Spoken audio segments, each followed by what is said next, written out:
Knowing you, you must have saved up quite a bit, right? How much do you have now? These fawning words came from my husband, who I've been with for many years. I sighed at his words. I didn't feel like responding, but I knew my persistent husband would keep asking until I answered. I have about $400,000 in the bank account, but remember, that money isn't for us to use freely. I warned him as such. But advising my husband is synonymous with meaninglessness. He never listens. Oh, really? I see. Satisfied, my husband disappeared from our home the next day with the bank account details and our seal. Fed up with my foolish husband, I picked up the divorce papers he left behind. Where did he disappear to? No, that doesn't matter. Rather, if I'm going to disappear, now's my chance. With that thought, I quickly took action. And so, my husband began desperately searching for me, who had vanished. My name is Sydney Logan, and my husband Floyd and I are nearing our golden wedding anniversary. We were blessed with 2 children, our daughter Eileen and son Eddie. Both graduated from college, got jobs, married, and started their own families. To outsiders, we must look like a happy family. But there's something that's been troubling me for years. It's about my husband. It was an arranged marriage. He was the son of my father's mentor. Honestly, I didn't have a great first impression of him. He was 2 years younger than me. Maybe that's why, but he seemed incredibly naive. He also seemed somewhat sloppy at first glance. Plus, he never listened to me, always talking about himself. During an arranged marriage meeting, it's essential to talk to get to know the other person. But his stories weren't interesting at all. At work, I'm entrusted with a lot of responsibilities. Things often don't run smoothly without me. That's why I end up working late. I need someone who understands that. My husband blurted out right from the start. I managed a wry smile, but honestly, I wanted to tell him that I did not like what he had said very much. As I searched for words, he pressed on. Well, you'll be the older one in the relationship, so you'll understand, right? Was this man, who only talked about himself and never listened to me, really planning to marry me? Is he serious? Well, I don't know about that. In front of our parents and his, I had no choice but to respond that way. I thought they would understand my reluctance. Yet, somehow, I ended up being extremely favored by my husband and his parents. My parents were also pleased. I found myself unable to say no.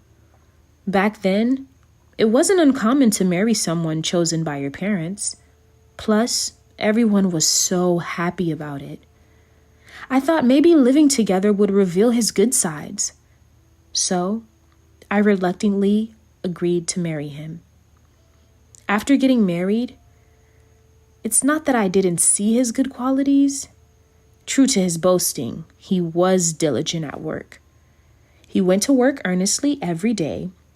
While he didn't advance exceptionally fast, his salary steadily increased.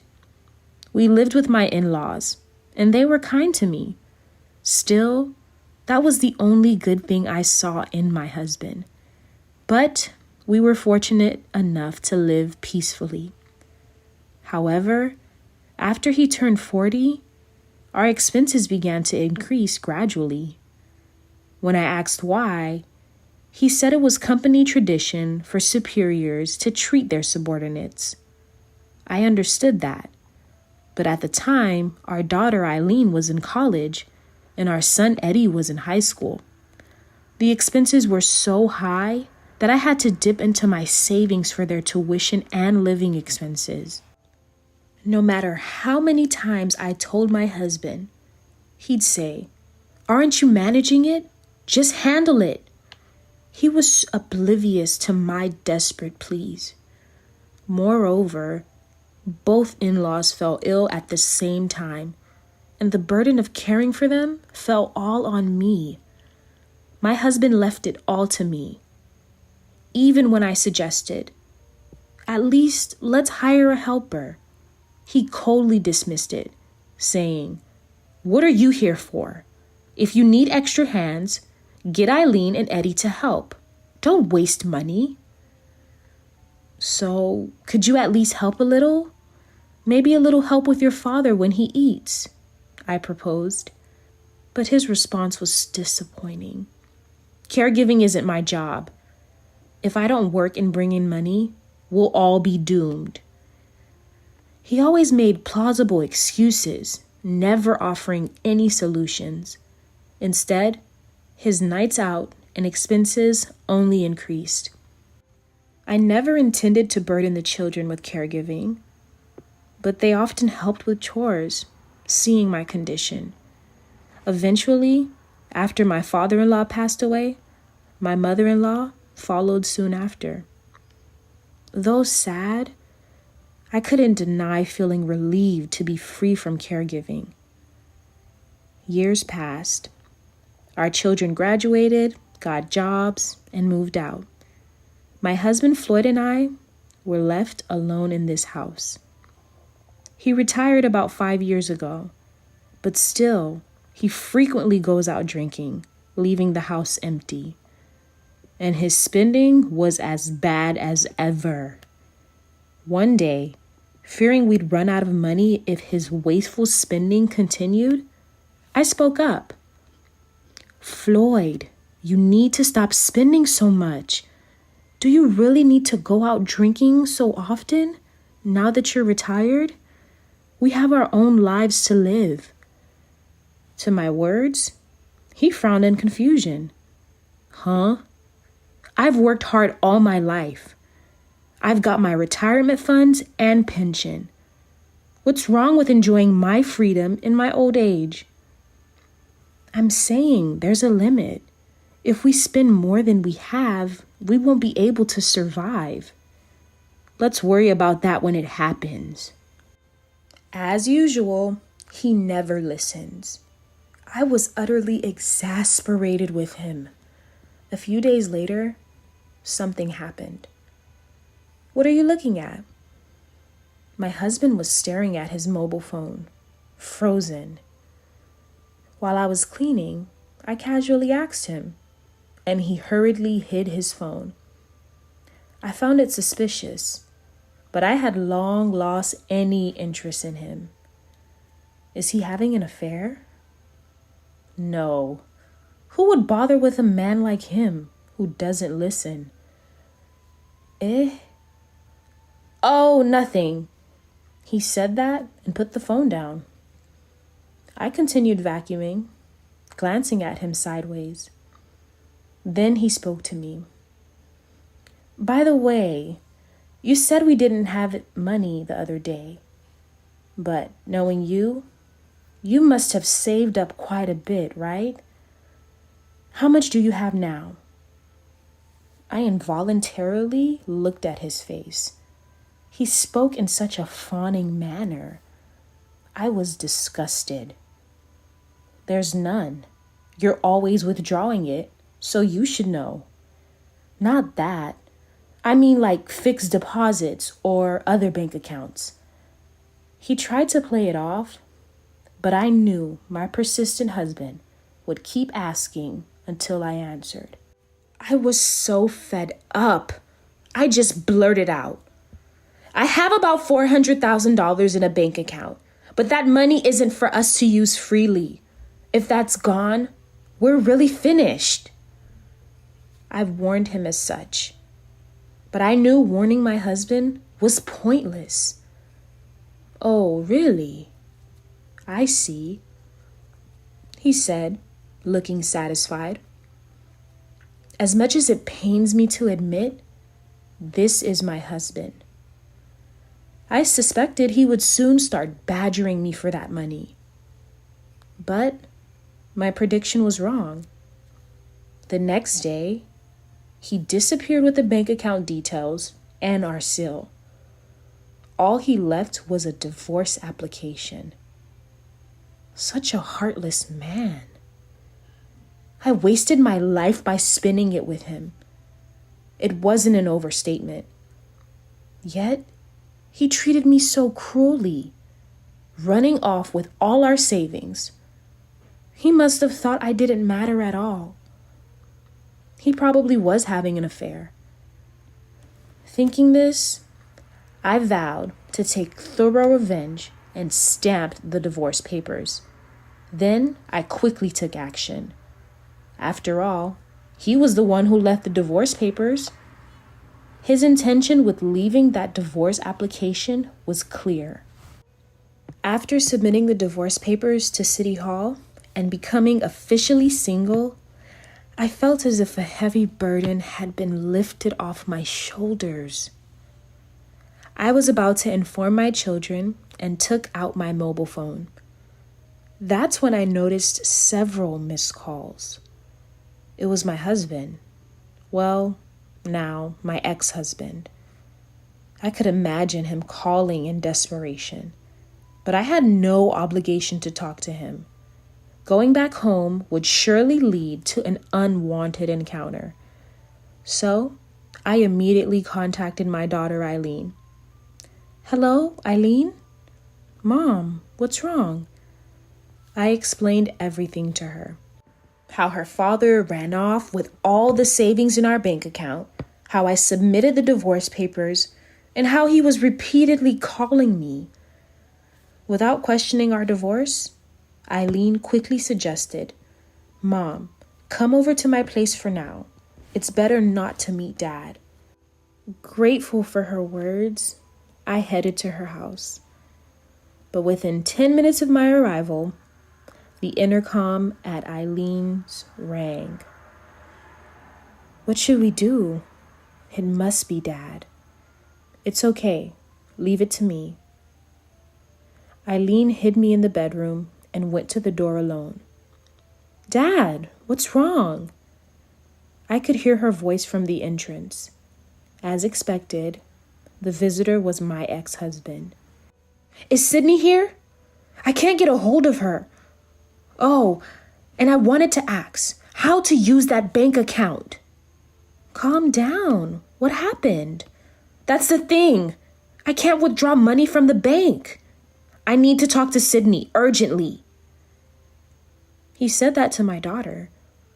He seemed quite panicked. It was about that, after all. Hearing my husband's frantic voice, I quietly listened to the conversation, a smile playing at the corners of my lips. Can't withdraw money? Why? Eileen asked, sounding surprised. Then he began to explain, albeit interruptedly. It seems there's a theft report on the bank account. I said it's okay because I'm her husband, but they won't let me access it. It's in Sydney's name, so I need to contact her. I almost laughed at the desperation in his voice. Yes, after realizing the bank account was taken, I immediately reported it as stolen to the bank, making it inaccessible. Even as a spouse, without my permission, he couldn't use the account. And now, he wasn't even a spouse anymore. That money was no longer his right to use. He talked with my daughter for a while, but apparently left after receiving a phone call. I came out of the bedroom and thanked Eileen, who then said, I figured out why Dad ran off with the bank account. I was taken aback by her words. Was there a conversation I hadn't heard? But it all made sense with that last phone call she received. The call had a shouting voice saying, When will you pay it back? It must mean Dad is in debt. Debt? I couldn't believe my ears. For what reason? When and from whom did he borrow money? He did all this without consulting me, and from the sounds of it, it wasn't from a reputable source. I knew he was foolish, but this was beyond my expectations. We should warn Eddie. Dad might go there next, looking for you, my daughter suggested. Okay. Then I contacted my son. I told him not to engage with his father if he came, and reassured him that I was safe. He laughed and said, "Got it. That old man is finally getting what he deserves." It seemed the children had realized how selfish their father was. No wonder my daughter didn't question the divorce. "Don't worry, Mom. My sister and I are on your side," my son assured me. Once again, I felt a deep sense of relief and truly believed that getting divorced was the right decision. Even as my cell phone continued to ring with calls from my ex-husband, I turned it off. I stayed at my daughter's house that night, surrounded by her husband and my grandchildren, enjoying a pleasant evening. The next day, as soon as I turned on my cell phone, there was another incoming call. Thinking it was him again, I was about to dismiss it, but then I saw it was an unknown number. Relieved it wasn't my husband, I answered the call, and it turned out to be from the branch of the bank where I had opened that bank account. Is there a problem? Well, about the bank account theft report you made the other day, since yesterday, a suspicious man has been trying to access Miss Logan's account. We confirmed the address, and we believe it's your husband. He insists on not leaving until the account is closed or released. The bank employee sounded troubled. I was astounded and apologized. Then I made a correction. We share the same current address, but we're divorced. I'm single, and I don't have a husband. I'll visit soon to update my name and address, but please don't comply with that man's request to close the account. The employee responded, "Understood. We'll safeguard your deposit. Rest assured." I forced myself to get up. I couldn't keep running away forever. It was time to confront my ex-husband. Accompanied by my daughter, I went to the bank. My ex-husband, ranting in a separate room, was brought out when we arrived. Seeing us, he stood up and shouted, "Hey, where were you yesterday? You didn't even answer the phone. Hurry up and cancel the bank account or make the payment." His arrogance was appalling, shouting at me like that. The bank staff, shocked, tried to calm him down. How could he not be embarrassed, causing such a scene? My daughter apologized to the staff and said we would take him home, asking for a moment. Hearing this, I spoke up. "No. What right do you have to say such things?" "What? I'm your husband. Aren't you supposed to listen to me?" I glared at my husband, who was still making such absurd statements. "You're the one who left the divorce papers, remember? I submitted them right away. We're strangers now. You have no right to take money from my bank account." My words made my husband turn red with anger. "What? Doing things on your own? Huh? Who's being selfish here? I hear you're in debt. I wasn't even aware of that. What have you been doing all this time? How did you know that?" At that moment, my husband turned pale. Then his cell phone rang again. Probably another call demanding repayment of the debt, but he didn't even try to answer it. I sighed at my pitiful husband. The phone is ringing. Aren't you going to answer it? Then, in a burst of anger, he retorted, I'm about to answer it now. As he switched the phone to speaker, a voice came through. Mr. Logan, when will you return the money? Can you wait a bit longer? I'm at the bank right now. He muttered in a low voice, but the other end was unforgiving. Is that so? Please hurry, or the interest will increase. Okay? Thank you. And then the call ended. We all fell silent. My husband couldn't even raise his head. My daughter and I sighed. Anyway, staying here will only trouble the bank staff. Let's go back home for now. Then withdraw the money. I'll go home if you do. My husband grumbled, but ultimately, he couldn't withdraw any money and slumped in defeat.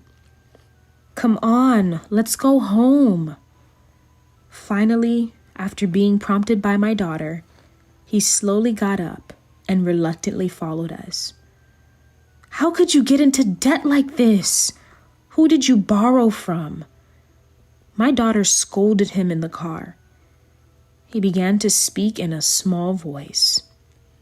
After he turned 40, he hated going home to caregiving discussions. To kill time after work, he started going to lottery ticket places and got addicted, continuing even after retirement without my knowledge. He didn't want to hear me nag him about money, and he knew if I found out it was because of gambling, I'd be even more critical. He wanted to do what he'd like without criticism, especially after retirement. Though he had some winnings, he eventually began borrowing money to gamble. He was checking his cell phone frequently because of the constant calls about repayment. I thought he might be having an affair, but this was even worse. I can't believe it. My own father. How shameful. My daughter expressed her genuine disdain for her father's actions. I felt the same. How much do you owe? One. You mean $10,000? My daughter asked. Then my husband raised his voice in a fit of rage. It's $100,000. It's not just $10,000. What are you being so defiant about, you old fool? What are you going to do now? Don't ask me for help. My daughter was finally furious. Understandable. A debt of $100,000? It's unforgivable that he created such a debt as a family man. And worse, he inquired about my savings, thinking that after divorcing and paying off his debts, he could use the remaining $300,000 freely without my interference. I was foolish. I'm sorry, my husband said, bowing his head. But there's no cure for such an idiot. It's too late for apologies. We're strangers now. I don't know you. I said just that. After arriving home, I packed my things. My husband followed me around like a lost puppy. I'm really sorry. Please don't go. Don't abandon me. He begged, clinging to me. But he was the one who initially tried to abandon me. If you had managed to run off with my $400,000 as planned, what did you think would happen to me? With that, my husband was at a loss for words. It was the proof that he had never thought about me at all. I had no intention whatsoever of helping my husband. Goodbye. Selling this house should cover the debt repayment, I suppose. Good luck. My husband continued to desperately apologize, trying to stop me from leaving. But his words didn't resonate with me. I was a bit scared by my own lack of emotion towards him. But after all, my words had never touched him either. It was the same for both of us. I returned to my daughter's house again, in her car. Finally freed from my pathetic husband, I started a new life. Later, under the guise of discussing the division of assets post-divorce, a lawyer hired by my ex-husband came to see me. Such a foolish man. He could have just sold the house quietly instead of wasting money on a lawyer. The lawyer conveyed my ex-husband's claim that the $400,000 should be split in half, and so should the debt. But things wouldn't go as he imagined. The debt was incurred by him alone, without my knowledge. I have no obligation to accept it. Even the lawyer seemed exasperated. I did try to explain that to him. I guess my ex-husband never listened properly to anyone. As for the $400,000, it's money I saved and invested before we were married.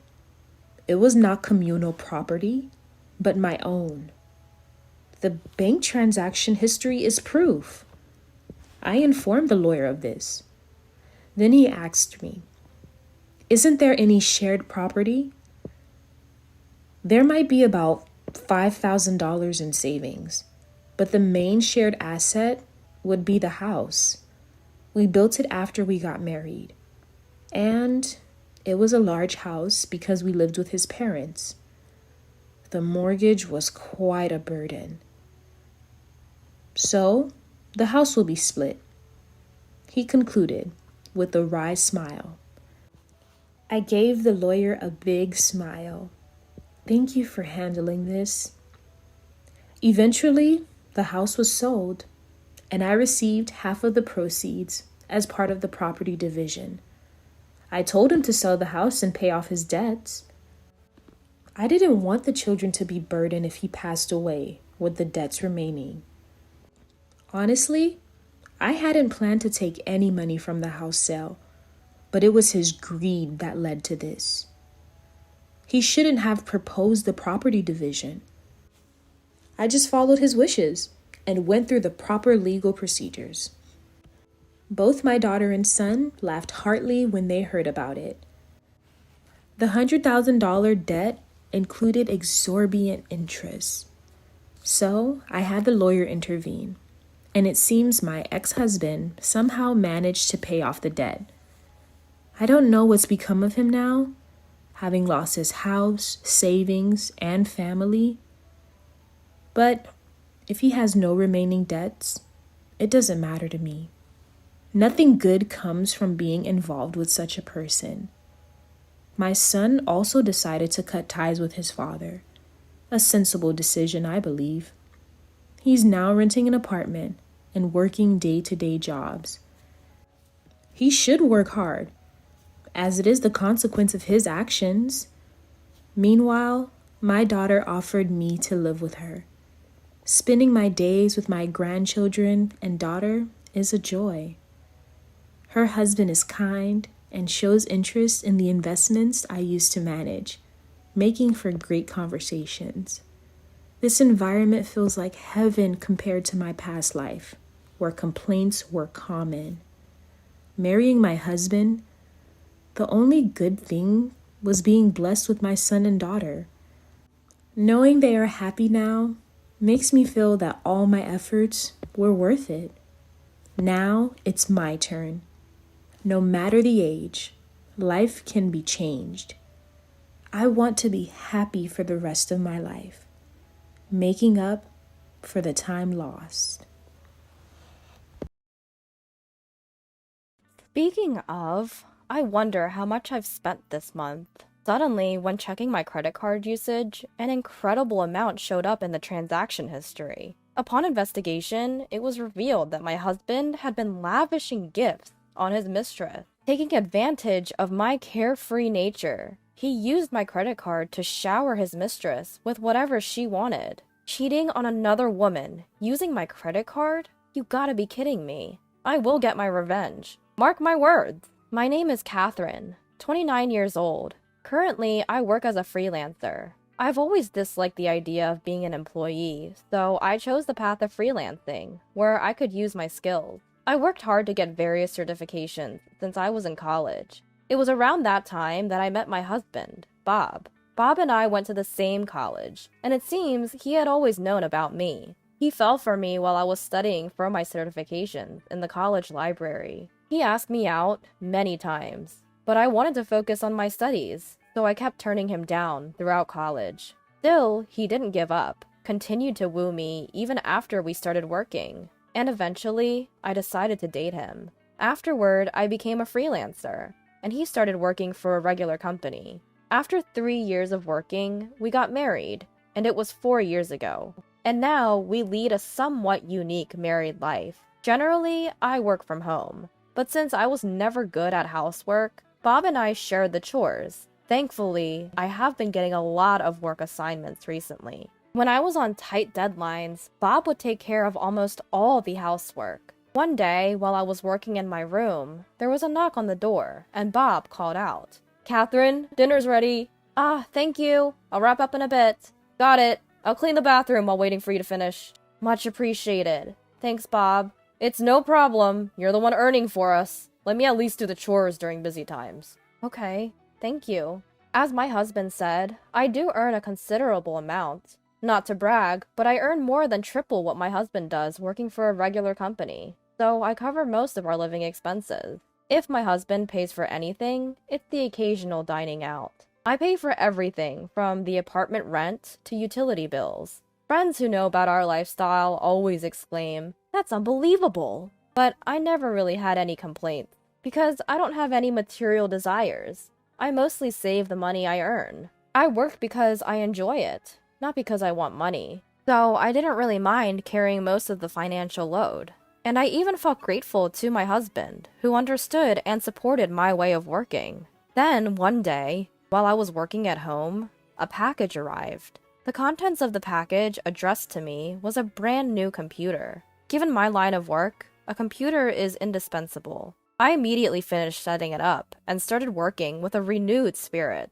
During a break, a thought crossed my mind. Speaking of which, how much did this computer cost again? I bought it last month, and I've already thrown away the receipt. It's embarrassing, but I am quite a careless person and do not have a habit of keeping track of household expenses. I have no clue how much I'm spending each month. To check my card usage, I logged into my card company's app on my phone. Looking at the statement, which I hadn't done in several months, I thought, I'm not spending as much as I thought. This computer, by the way, was purchased with my main credit card. I have another credit card in my name, which is used for daily expenses and groceries, so my husband usually carries it around. I might as well check the usage of that card too. When I checked the statement on my phone, an unbelievable amount was displayed. What? $3,200? What the heck is this? The usage last month was a whopping $3,200. That's twice the price of the computer I bought. I quickly checked other months and found that between $2,000 and $4,000 had been charged in recent months. This can't just be from living expenses. To my surprise, most of the card usage was at high-end stores for women's items. I've never received any luxury brand items from my husband. I had never suspected my husband before, but this is too strange. No way. Is Bob having an affair? The shocking reality made my head spin. Despite the shock, curiosity got the better of me, and I began to meticulously check each statement. Looking in more detail, I found charges from a travel booking site. He seemed to be booking frequently on the site, spending a considerable amount on accommodations. With a sinking feeling, I quickly checked the calendar. Sure enough, a few days after using the travel site, my husband was always going on business trips. I don't want to believe it, But with all this evidence, it's hard to dismiss it as a misunderstanding. How could this happen? Why? With a poker face, was he lavishing his mistress with my credit card? But I guess I loved my husband more than I thought.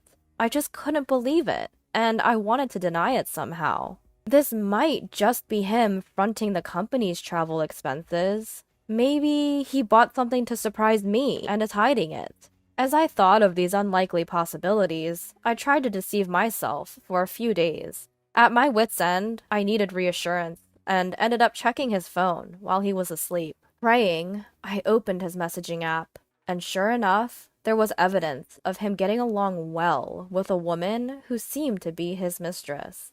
"I'll buy anything for you. My workaholic wife is the one earning it. LOL. Bob, you're the best. I want Louis Vuitton's new bag next. Of course I'll buy it for you. Looking forward to our trip next month, too. The inn we stayed at last time was great, but next time we're going abroad. I can't wait till next month. This time, we're going to take it easy and deepen our love. Just the two of us." The moment I finished reading everything, a surge of indignation consumed me. An array of disgusting remarks, unimaginable from my normally cool husband, Bob, made me feel sick. By this time, my feelings towards Bob had shifted from sadness to anger. A workaholic wife? That must be me he's talking about. A trip next month? Abroad? Just how much can a person ridicule someone else? I thought he understood my job, but in the end, he only saw me as his cash cow. Being taken for granted to this extent? It's unforgivable. If he's thinking that way, well, I have my own idea too. And so, I decided to take my revenge on them. While checking their vacation schedule, I started preparing for my revenge. A week later, to prevent my revenge from being discovered, I was living as ordinarily as possible. Sure enough, when Bob came back from work, he started the conversation with an apologetic look. "Hey, I'm sorry for the sudden notice, but I have to go on a business trip abroad next month." Inside, I was thinking, gotcha. But I responded calmly. "A business trip abroad? That's unusual. You've always been on domestic trips." Well, our company is expanding its business overseas, too." "Oh, really? That's impressive. Being chosen for such an important trip." Well, yeah.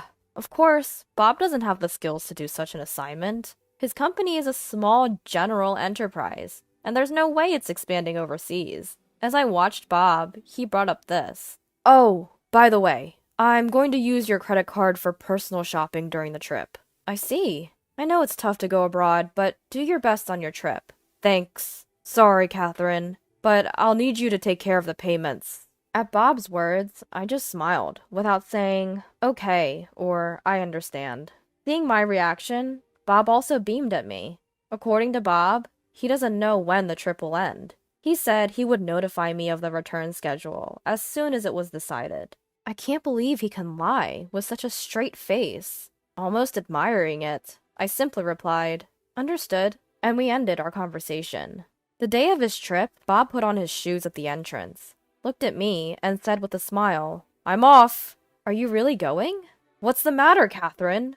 Are you gonna miss me?" "It's not like that, but I wonder if you're really going." "It's work. Understand that. I'll buy you a souvenir." Insisting it's a business trip while actually it's vacation with mistress? And still, he was trying to lure me with a souvenir. To him, I coldly responded, "Take care now. Bye-bye." At those words, my husband wore a curious expression, but ultimately said, "I'm heading out," and left our home in high spirits. From there, I began hastily tidying up the house. I packed all my belongings into boxes and shipped them to my parents' place. I had already informed my parents that I was divorcing Bob and would be leaving this house. While my mom and dad were furious with Bob, akin to a roaring blaze, I explained to them that I had a plan for vengeance on my own and would hire a lawyer to collect the money he used on his mistress. In particular, my father seemed ready to vent his anger directly on my husband, but I persuaded him to keep a lid on it for now. A few hours later, "I just landed," came a message from my husband. At that moment, I contacted the credit card company. "I've lost my card and would like to halt its usage," I explained, and the procedure was completed promptly. Now my husband wouldn't be able to use his credit card during his trip abroad. His mistress, who was using him like an ATM, must be frustrated as hell. While imagining that, I received an international call from my husband, as expected. When I answered, he sounded frantic, demanding, "What's going on?" To his panic in question, I intentionally asked back in a puzzled tone, "What do you mean? What's up? My card isn't working." "Really now?" "What do you mean, really now? Haven't you heard about any issues with it?" "Issues?" "It's bizarre. I was able to use it to buy my plane ticket." Annoyed, my husband complained, to which I calmly explained, "It's not a glitch. I contacted the car company and had your card stopped."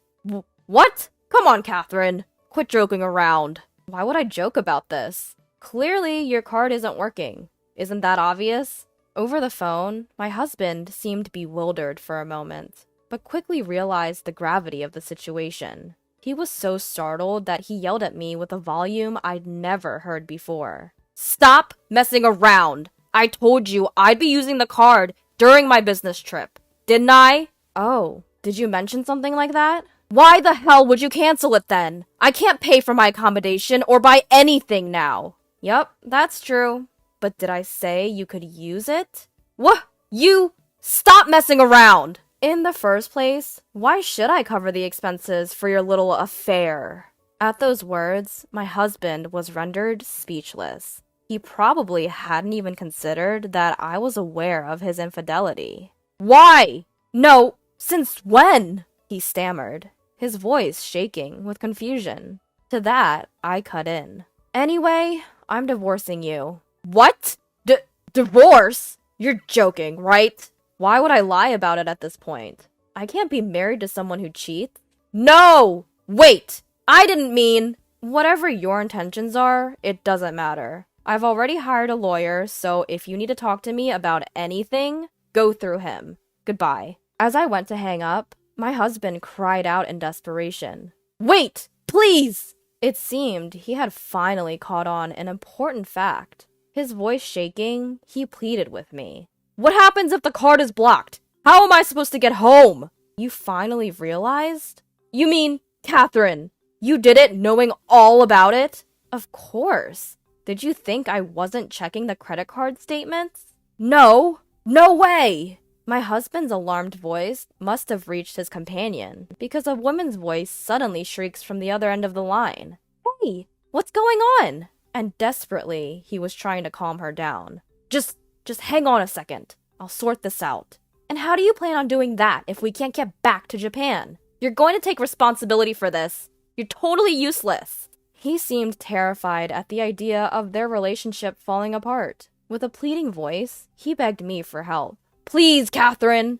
Please forgive me." "Forgive you? Not a chance." "Don't say that. Please. We won't be able to go back to Japan if things stay like this. You heard her, didn't you? Please, for my sake." "Huh? For your sake? Wow, you've never pleaded like that for me." He prioritizes his own security and that of his mistress over an apology to me. I had lost all patience with him and let him have it with some cold, hard words. Why should I spend my money on you and your lover? It's ridiculous, however you look at it. "But blocking my card is harsh. I'm overseas, you know. What am I supposed to do if I can't get back home? What about my job?" Are you serious? Before we talk about your job, how about an "I'm sorry"? How much more do you plan to insult me? I'm not working for the likes of you, you scum. Catherine, please, calm down. Shut up. Just so you know, I won't forgive you, no matter what. I'll make you pay me back every penny you spent on her. I'll do whatever it takes to ruin you. Understand? So just stay out of my life forever, you cheating piece of trash. I hung up without waiting for a reply, blocked his number, and completely cut off all communication with him. Not long after, our divorce was finalized. He was initially resistant to the idea of divorce, but after a stern talk from his parents-in-law, he reluctantly agreed. I heard that after our call, he had a huge fight with his mistress at the airport. It turned out she had other men too, and she dumped him, getting money from her multiple suitors, and returned to Japan alone. Left behind, my ex-husband had no choice but to contact his parents and have them deposit money into his credit card account so he could return home. Word of their affair spread quickly around the office, as she also worked there. Did you hear? Those two were having an affair. He's married too. How could he do that? I heard she's been seeing many men. Seems like it. She moved on to another married man and dumped him, just like that. I have no sympathy for him.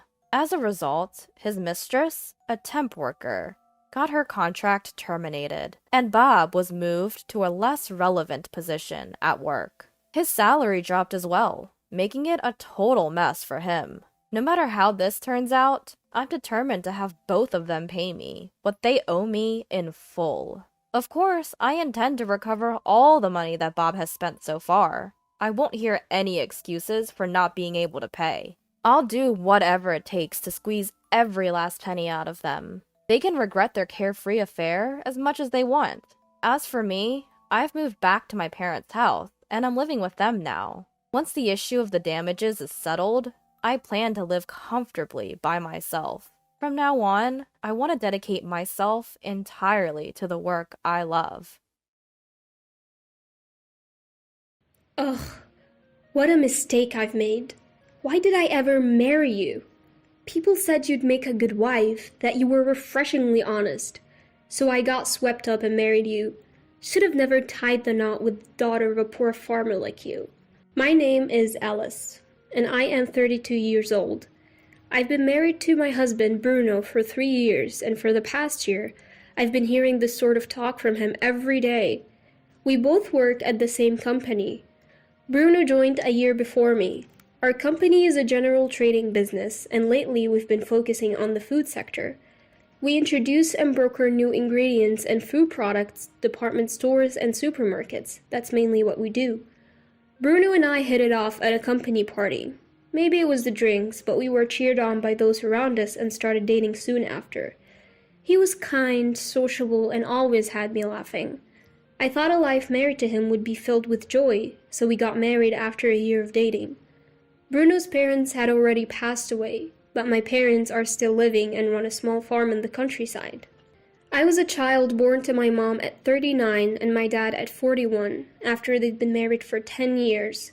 So when I got married, my mom was already 68 and my dad was 70. Both were thrilled about my marriage.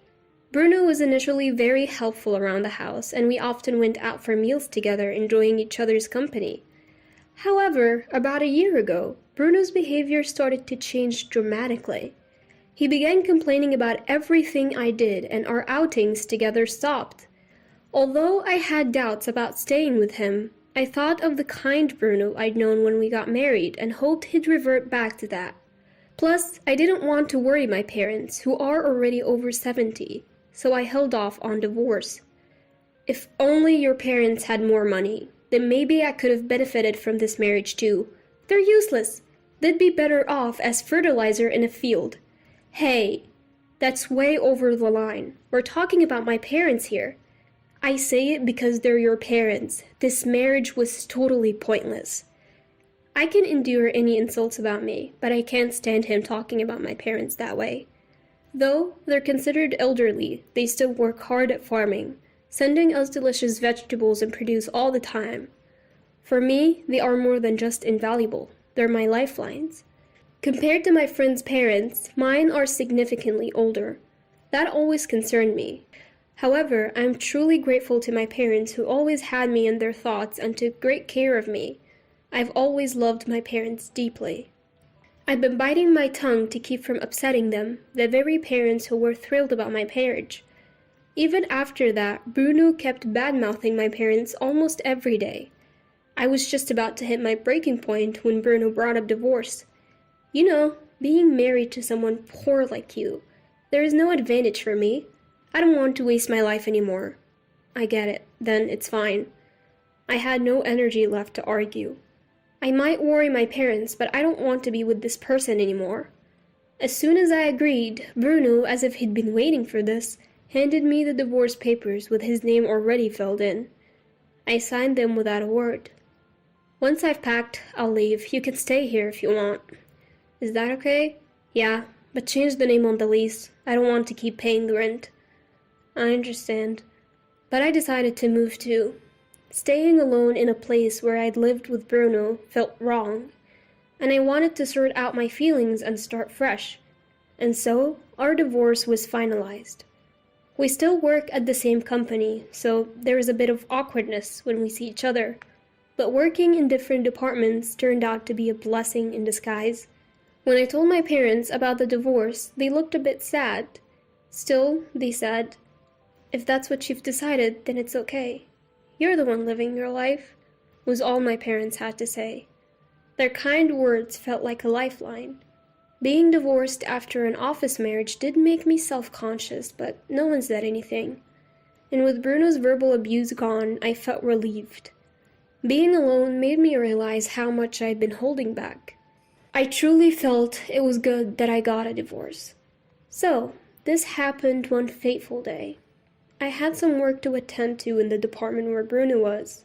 On my way there, I happened to overhear a conversation Bruno was having with a colleague in the break room. "Man, you really hit the jackpot, huh? She's the heiress to Prime supermarkets, right? She's totally into me. Can't believe you've been keeping this a secret from your wife for a whole year." Well, I had to be careful. Last thing I wanted is to be slapped with alimony. But it took some time. No matter what I said, she wouldn't bring up divorce. Would have made things easier if she did. "You're a piece of work, you know that." Thanks to my daily insults, she accepted the divorce pretty easily, though. "I feel sorry for Alice for marrying someone like you." Come on. You can't compare the daughter of a poor farmer to a supermarket heiress. Prime Supermarkets is a major chain that's spread across the US, and our company does business with them. Bruno was in charge of sales for that supermarket. So, to summarize, Bruno had been having an affair with the heiress of that supermarket for the past year. And to keep the affair secret, he had been insulting me, waiting for me to initiate the divorce.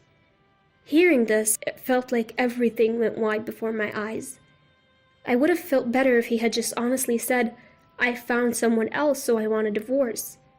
I was so filled with shock and anger that I felt like I could explode.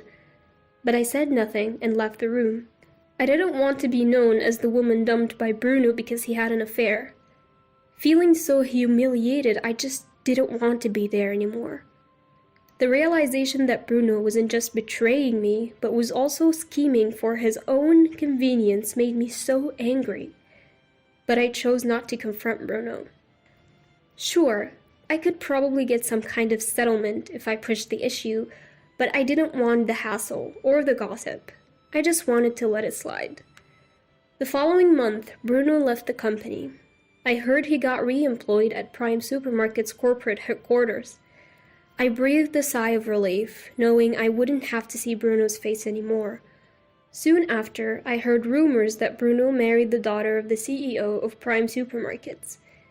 The female co-workers in my office were skeptical, but the men seemed envious. Apparently, Bruno fast-tracked the wedding because the CEO's mother, Bruno's new grandmother-in-law, wanted to see her grandchildren married off sooner rather than later. I can't help but think it's just a cover story. Bruno's perfectly capable of bending the truth like that. Furthermore, not a single employee from our company was invited to the wedding.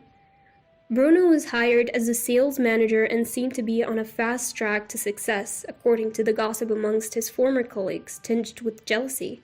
Nothing surprises me anymore. It's probably all according to Bruno's plan. While it's infuriating to think about, my desire to avoid him is stronger. However, that wasn't the end of it. I received a call saying that the supermarket that bought produce from my parents' farm had suddenly cut ties with us. It was Prime Supermarket, and it was Bruno who informed us. What's going on? I had to call Bruno to find out why. "My wife doesn't want me dealing with my ex's family," he said. "What? She doesn't want any contact with your parents. Call it jealousy, I guess. But that has nothing to do with our business relationship.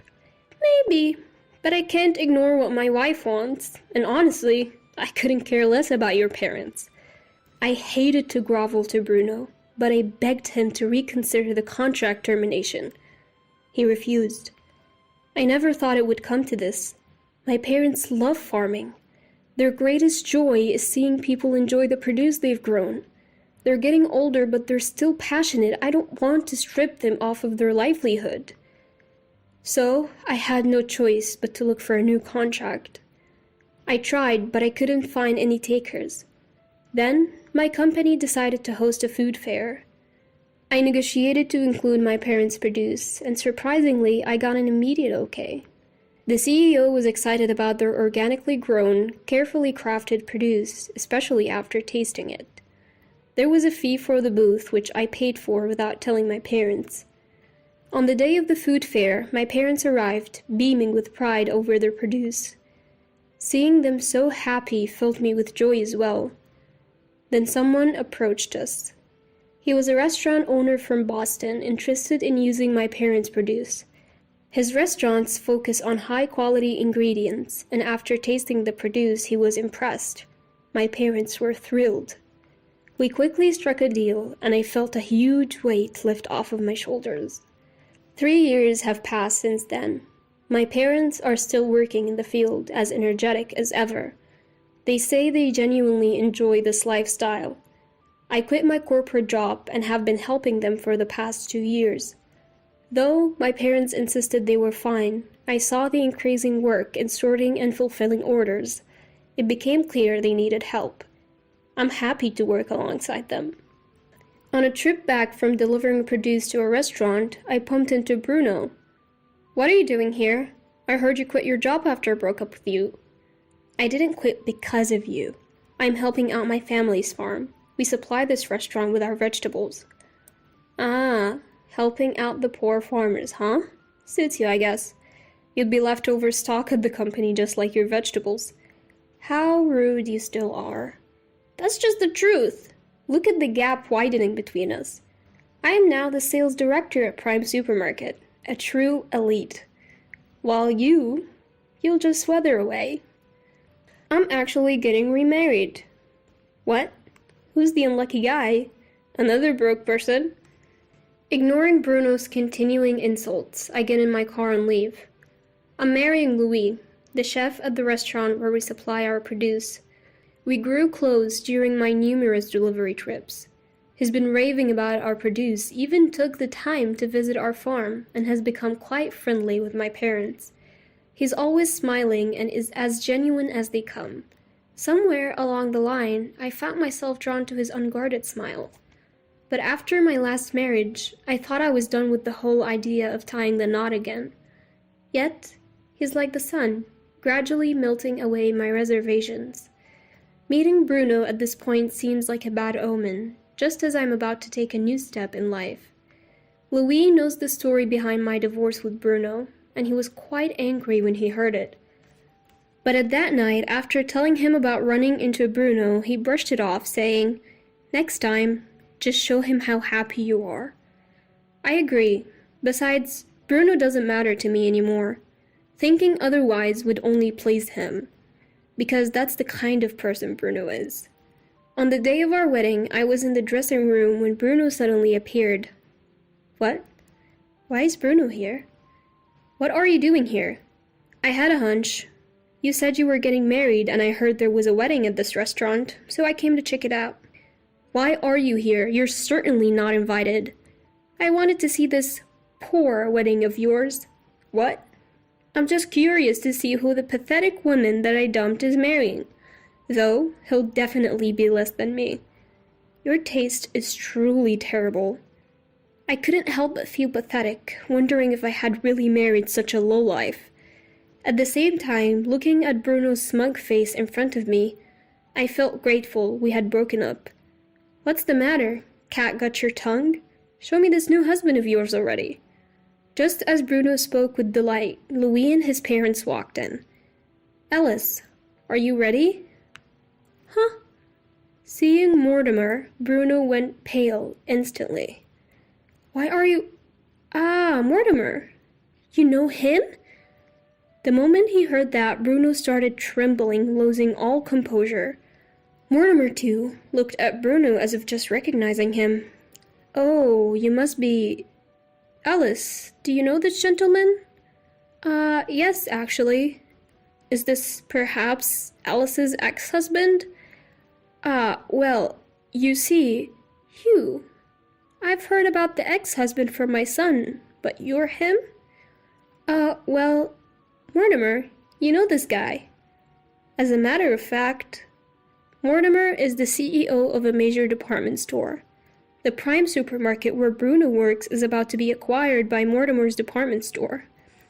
It appears the supermarket isn't doing well, and it's been decided it will become a subsidiary of Mortimer's department store. I might have known about this if I were still working, but I had quit 2 years ago, so I had no idea. But why is Bruno here at his ex-wife's wedding? Alice, did you invite him? No way! He crashed it, saying he wanted to see Poor's wedding. I see. Well, you see, there is a reason. I'd love to hear the reason. That is... Can't believe this Bruno is you. Never knew you were such a low-class guy. Mortimer spoke in a calm tone, but the low pitch of his voice conveyed his anger. It was the first time I had ever heard Mortimer sound like that. I've known him as a mild-mannered person ever since Louis introduced us over a year ago. But now, facing off against Bruno, he emanated the authority of a CEO of a large corporation, making Bruno look insignificant. What kind of supermarket owner would want a son-in-law like this? And you're the head of sales? Isn't the decline in business your fault? I didn't... Leave now. This is no place for someone like you. Seeing Bruno shrink at Mortimer's words made me feel pity for him. Unable to find any comeback, Bruno left as if fleeing. This is what happens when you look down on others and feel joy about it. If Bruno hadn't intruded like this, maybe no one would have found out he was my Bruno. It's what you call reaping what you sow, I guess. Our wedding was enveloped in a serene atmosphere from beginning to end. It turned out to be a beautiful ceremony. My parents, watching all of this, were shedding tears. I felt like I had finally put their minds at ease. Later, Mortimer told me that the owner of Prime Supermarket claimed that he had no knowledge of his daughter dating Bruno before his divorce. But considering Bruno switched jobs to Prime Supermarket immediately after the divorce and was even offered a position, Mortimer doubted the owner was really in the dark. The owner of Prime Supermarket seems to dote on his daughter and pretty much agrees to anything she says.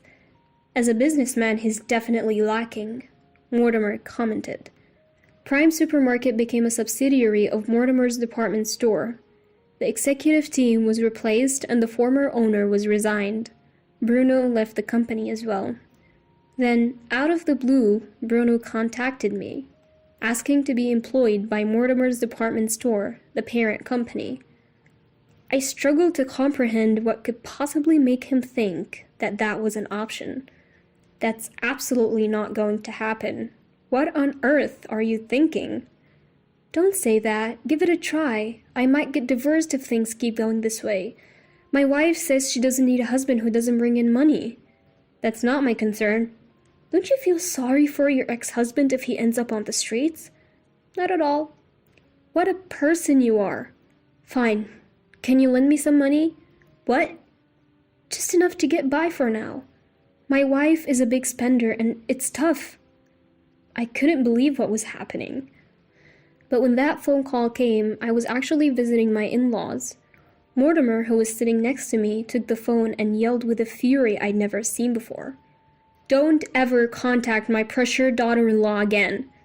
Thanks to his final shout, I never received another call from them. Now I help out at my family's home and also work part-time at Louis' restaurant whenever I have some free time. The restaurant owner is a friend of Mortimer's, and they make a lot of accommodations for me, making it an easy place to work. About 6 months after remarrying, a colleague from my old job came to dine at the restaurant, and we briefly talked about Bruno. It seems the former president of Prime Supermarket is drowning in debt and has skipped town. His daughter and Bruno are left dealing with those debts, working from morning to night. Apparently, they blame each other for their plight and fight constantly. Their new apartment is in an older building near my former colleague's home. Apparently, their arguing got so loud the other day that someone reported them to the police. My colleague saw them during that incident and said that they had lost so much weight they were almost unrecognizable, laughing as he told the story. But honestly, I don't care anymore. I don't look back on the past. Besides, our family will grow by one more member come next spring. Both my parents and my in-laws along with Louis are all thrilled. I plan to cherish this happiness. Ugh, this is why I can't stand kids with uneducated parents. They're so rude and difficult to deal with. Who are you talking about? Oh, you don't get it unless I spell it out for you? Guess you're not too bright either. I am talking about your mom. She's just pretty and all she does is laugh.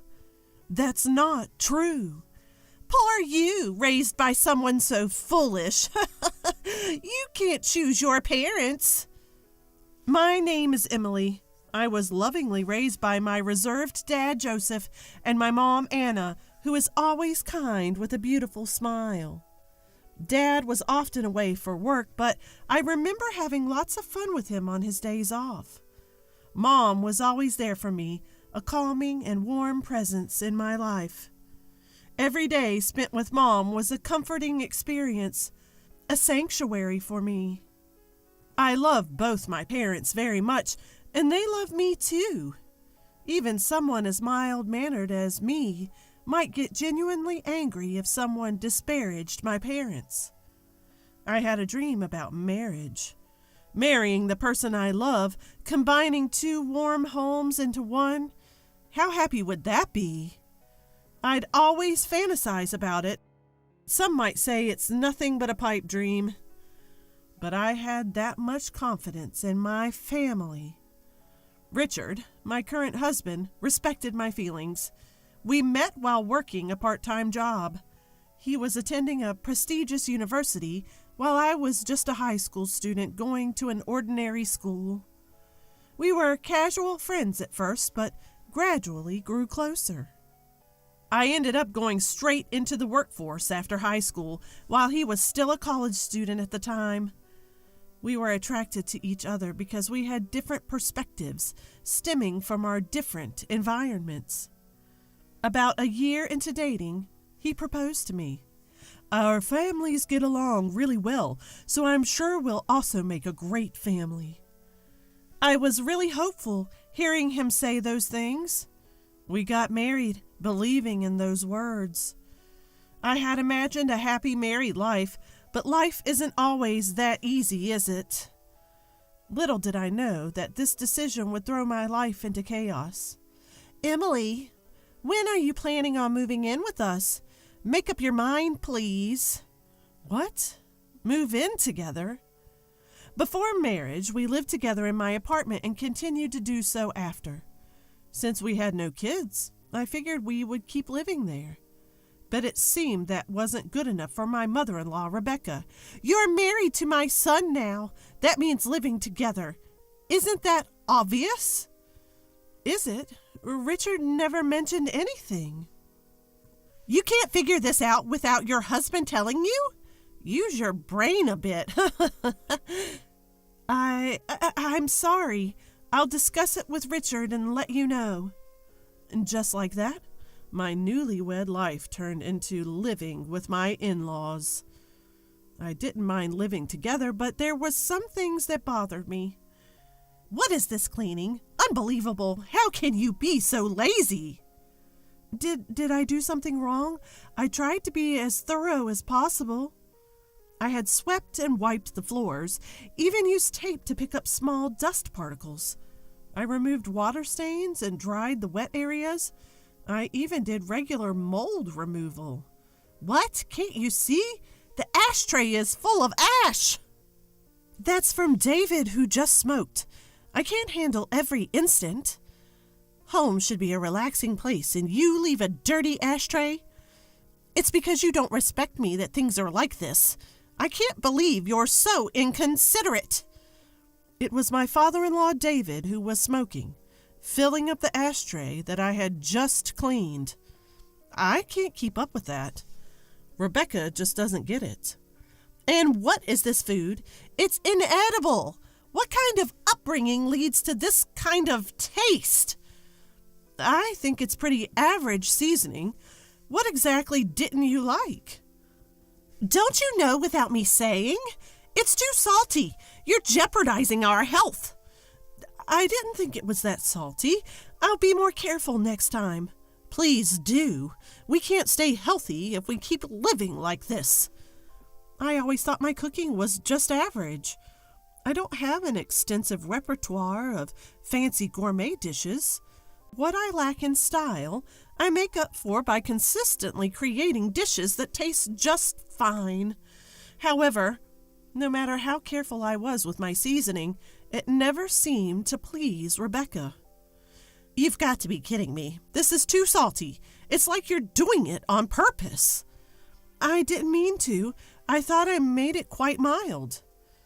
No matter what I cooked, Rebecca always had complaints. But when her friend came over and tried my fried chicken, she had something different to say. Oh, wow, this fried chicken is delicious. Did you make this? Yes, I took my time to prepare it, knowing you were coming over. You're too kind. Despite constantly criticizing me, Rebecca had no problem taking credit when her friend complimented the food. Make that terrible fried chicken again. I'll just have to bear it. If you don't like it, I can just buy something from the store. Didn't I tell you to make it? At least this way you can recognize your own shortcomings.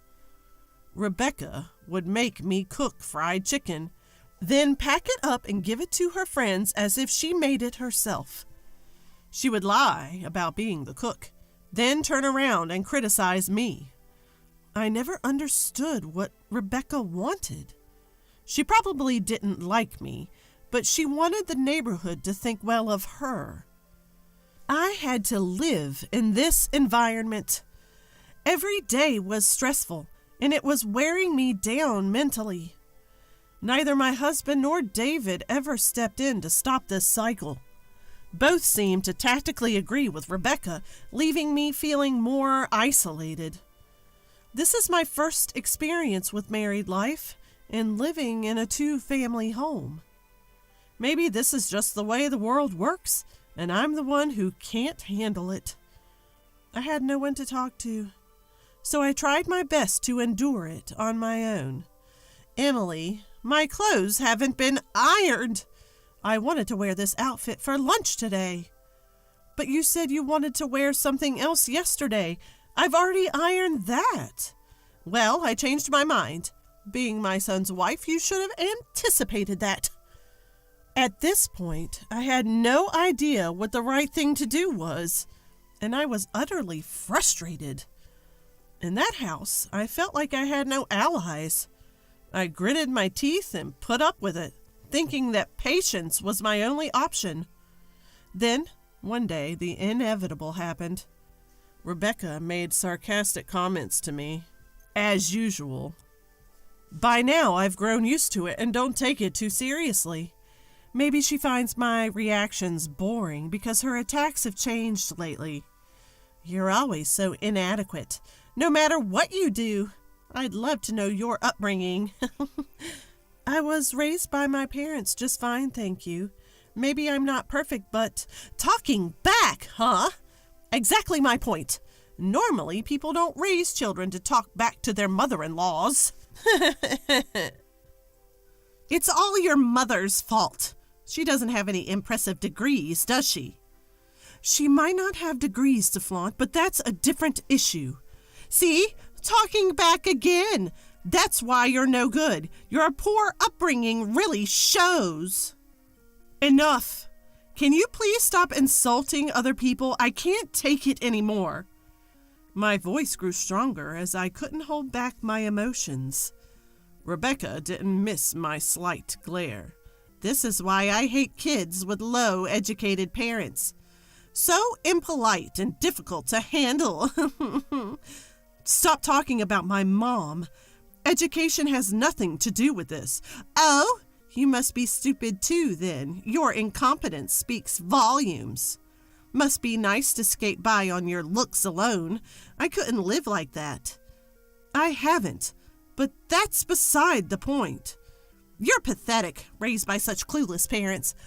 Well, you can't choose your family. She continued to insult my mom, and I had reached my breaking point. If you continue like this, I have my own thoughts too. I never intended to live with you in the first place. What? We took you in, didn't we? We're housing someone as incompetent as you. You should be grateful because we felt sorry for you since you couldn't receive a proper education. Rebecca sneered as she taunted me. Enough is enough. You have no right to say these things. At least my mom never raised me to insult other people. David finally broke his silence after hearing our exchange. What's with that tone? Don't you have any respect for us? I'm just giving you guidance. That's what a daughter-in-law should be grateful for. Let me be clear. I have no respect for you. All you do is complain, right? You're unbelievable. You don't belong in this family. Seems like you need some tougher lessons. David seemed quite frustrated with my defiance. My husband watched this whole exchange without intervening or saying a word. This situation is just not right. I thought we'd be a good family. I decided I couldn't stand my husband or his parents any longer and chose to divorce and cut ties. This family is messed up. I can't take it anymore. I'm cutting you all out of my life. What? You're divorcing him? You've got guts. Leave right now. I took David at his word, quickly packed my bags, and left my in-laws' house. I tried to calm myself down, but I couldn't anymore. When I rushed back to my parents' house with my bags, they greeted me with shock. After sharing what happened, they silently hugged me and patted my back. You did well. You didn't do anything wrong, and thank you for standing up for yourself. My mom comforted me in a gentle voice. Dad, quiet as ever, seemed to be contemplating something. After a while, he started to speak. I have a plan. Emily, take some time off. Leave the rest to me.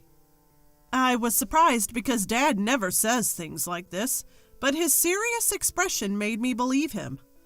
Since I didn't think things would work out with my in-laws, I drafted divorce papers and sent them, as I had declared. I don't know what my husband thought, but there was no rebuttal from him. All done. Goodbye. That was the only message I received. I shed no tears over the abrupt ending. Then the situation took a sudden turn. As soon as our divorce was finalized, Dad sprang into action. Hey, what's going on? I have nothing to do with this. Out of nowhere, I got a call from Richard. What's this about? Stop calling me all of a sudden. We're done, remember? A project I was spearheading just got abruptly canceled. They said they couldn't do business with someone as untrustworthy as me because I hurt Emily. Upon hearing more, I find out that the new project Richard was responsible for got canceled. The reason? Apparently his dishonesty toward me, and the hurt he caused me was to blame. I couldn't see how these dots were connected. As I'm on the phone with Richard, Dad steps in and takes over the call. Is this Richard? I'm the one who canceled the deal. I don't think you're someone I can do reputable business with. What? Why are you involved, Joseph? This has nothing to do with you. You don't have the right to call me Joseph anymore. You didn't know that I was the client, did you? What? Joseph, you own that company? Turns out the company Richard was dealing with was actually Dad's company. Dad knew Richard was involved and tried to distance himself as much as possible. But after this incident, he reviewed the work and found it to be pretty sloppy. You're just dumping your work on your subordinates, just like you ignored Emily. That's not true. I heard from my staff that progress isn't being made. It's not realistic to continue business just for the sake of it. Plus, your family even insulted Anna. Treating my precious family with such cruelty is reckless. That's a misunderstanding. Even after the divorce, your mom kept sending snide remarks to Emily. That's concrete proof. This has nothing to do with me. It's what my mom did. How can you mix this up with business? You're not even competent at your job. Plus, you submitted the divorce papers without any hesitation, didn't you? You never protected Emily from the snide remarks your mom made, did you? Dad calmly corners Richard with these points. I might have considered working together if your only issue was incompetence. But I've lost all trust in you and your family. I don't care what your company thinks of me. I won't do business with you. This is unfair. Personal matters are affecting a fair business deal. If you have complaints, go through the company. From now on, I will only communicate with a company representative. With that, Dad hung up the phone. Continuing from where we left off, things took a turn for Richard and his family. Richard's project got officially scrapped. Though he tried to protest the decision, the company reprimanded him for his laziness. Not only did this put a stop to his career progression, but news of his irresponsible behavior spread. The end result? He was transferred to a remote location. Even though he was in sales, he found himself doing nothing but manual labor at a small rural office. Basically, a demotion. Rebecca and her family showed up at our house, tears in their eyes, offering apologies. But Dad was having none of that. You've disrespected our family enough. I'm the head of this household, and my job is to protect my family. As far as I'm concerned, what happens to you, who are no longer family to us, is none of our business. Rebecca got pretty emotional, crying and shouting so loudly that the neighbors could hear. Richard got demoted because of you. What are you going to do about it? If you cared about Richard, perhaps you should have instilled him better values. Maybe you should have raised him to be an adult who can protect his own wife. We told them to never contact us again and forcibly showed them to the door. After that, Rebecca stormed into Richard's company to lobby for better treatment for her son. That didn't go over well either. It became a notorious incident within the company, and Richard felt so uncomfortable at his new post that he ended up quitting. Looks like Rebecca's recklessness cost him his job. As for me, I'm taking some time to recover, both physically and emotionally, at my parents' home. I couldn't find it in me to make it work with Richard and his family, especially after they insulted my beloved mom. For now, I'm totally over the idea of marriage. Instead, I want to focus on showing gratitude to my parents and strengthening our family bonds. You are utterly useless. It's because of people like you dreaming of marriage that our family is miserable. I wish Andrew had married someone else. How many times have I tried to meet the expectation of my mother-in-law Emily, only to be unsupported by my husband and mistreated in this family? Being treated like a maid just because I'm the wife of their son, and not even getting any money beyond basic living expenses. I have had enough of this family. I will never forgive my mother-in-law and husband for pushing me to this point. I never thought things would turn out this way with my in-laws. My name is Sarah, a 28-year-old housewife. After marrying Andrew, my life took a nosedive when we moved in with his parents. Before we got married, when we went to greet his parents, my mother-in-law casually said, "Once you two are married, we'll need to make room for a bedroom for Andrew and Sarah." I was shocked that I blurted out, "Wait, what? We're moving in? I just wanted to live with Andrew." In hindsight, I should have just let it go and discussed it later. I can't forget the look on her face at that moment. She glared at me, clearly disappointed. I should have called off the marriage then, but I couldn't because I was dreaming of a happy future with Andrew. My mind became preoccupied with how to get along with her rather than sticking to my own ideals. And so I married Andrew and we started living with his parents. For some reason, my mother-in-law handed me 3 sets of white shirts, black pants, and white aprons with frills. "From now on, you'll be in charge of all the housework. Andrew's father and I both work, so we need you to support us. Housework is a job, and that's why I prepared this uniform for you. Wear it and take care of the house." I was so shocked and blurted out, "A uniform? Really?" I was worried that I had again offended her, and I covered my mouth with both hands. Then she sighed and said, "You're not an employee, but I'll give you $300 as an allowance." I was so surprised that I exclaimed, "Only $300 a month?" But she didn't seem angry. "Don't worry, Andrew will inherit our assets, and although you have no right to them, I'll tell him to share them with you." "Inheritance? It's almost in the tens of millions, so don't worry." I counted with my fingers and was amazed.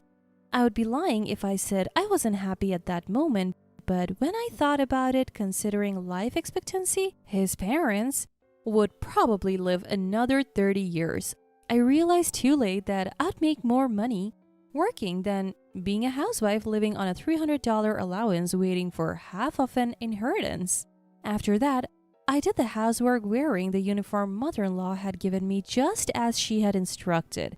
At first, I felt a bit embarrassed wearing it. It was a full-on maid outfit. Even when I had to go out to buy groceries, I felt self-conscious.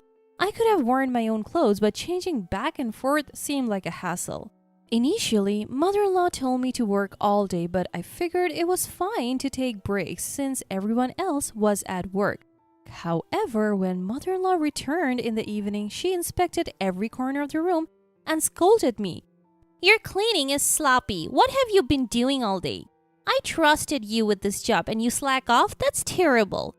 She then dragged me out of the garden shed, locked me in, and even put a padlock on it.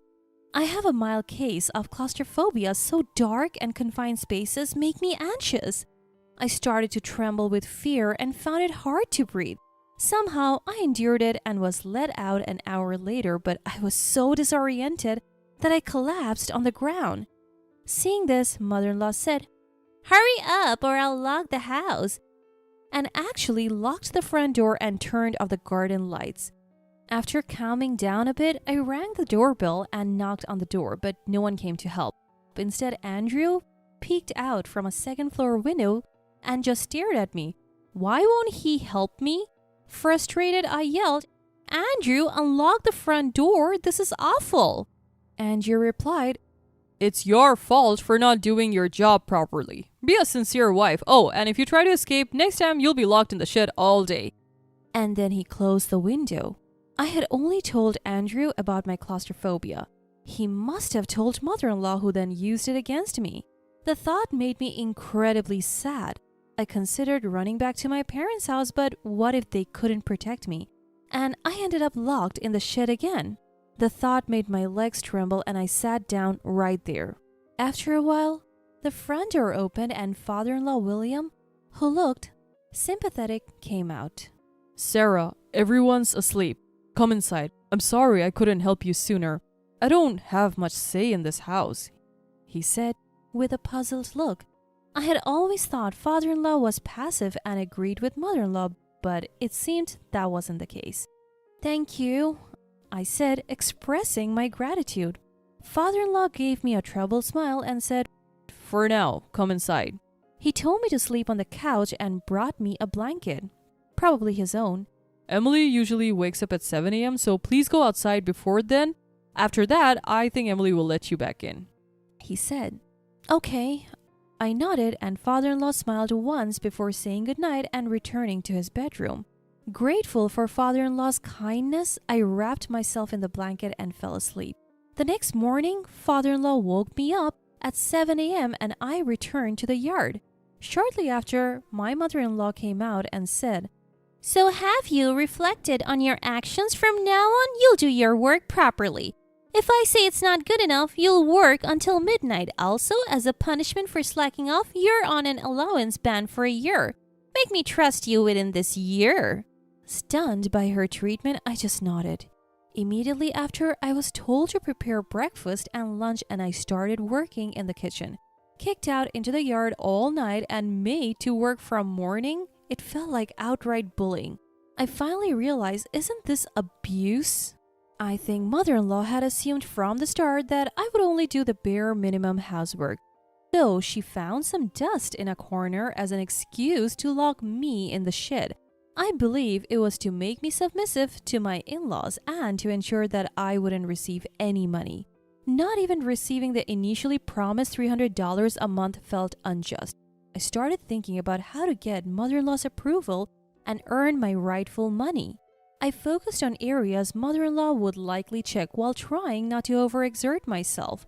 Otherwise, I knew I wouldn't be able to keep up. This was because I was on the move for about 12 hours a day, so I didn't think there was any point in complaining if I was caught cutting corners. Even so, mother-in-law would find faults and say things like, "You're really useless. Our family is unhappy because someone like you dreamed of marriage. Andrew should have married someone else." Apparently, she was testing my loyalty to the family, as I heard from Andrew.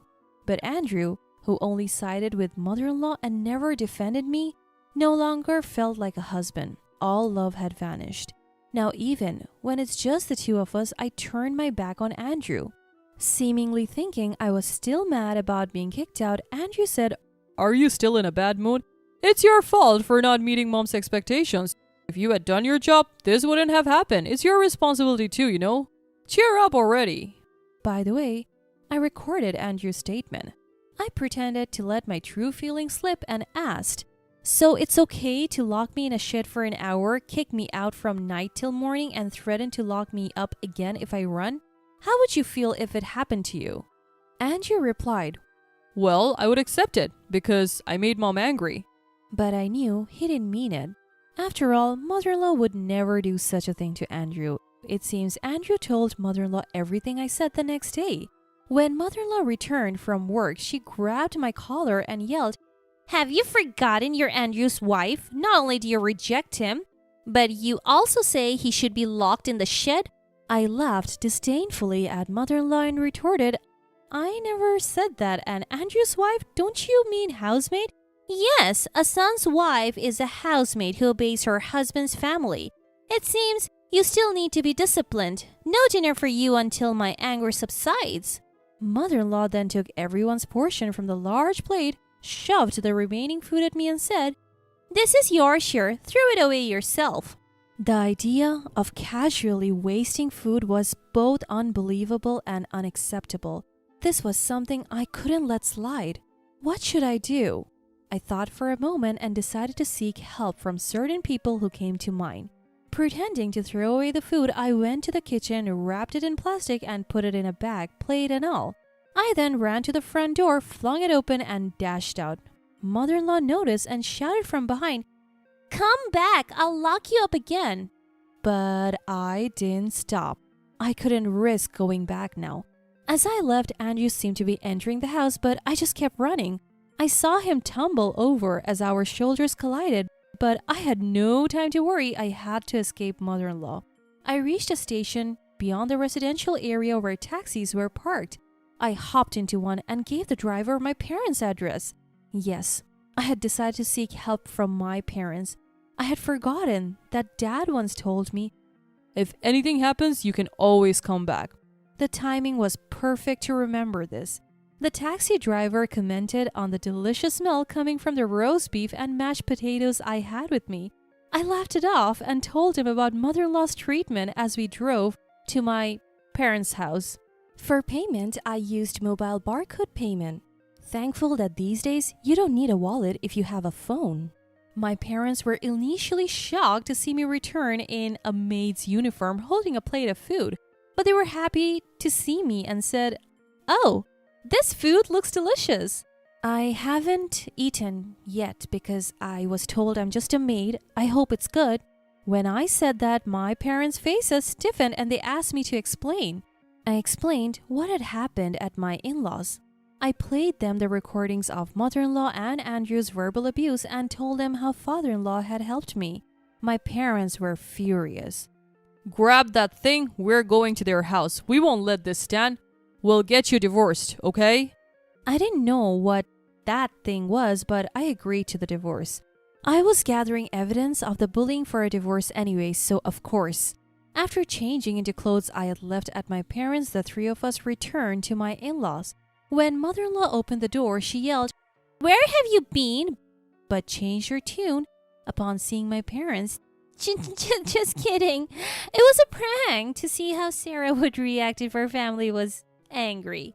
My parents weren't buying her poor lie. Dad glared at mother-in-law and said, "It seems you have been quite a burden on my daughter. May we come in to discuss this?"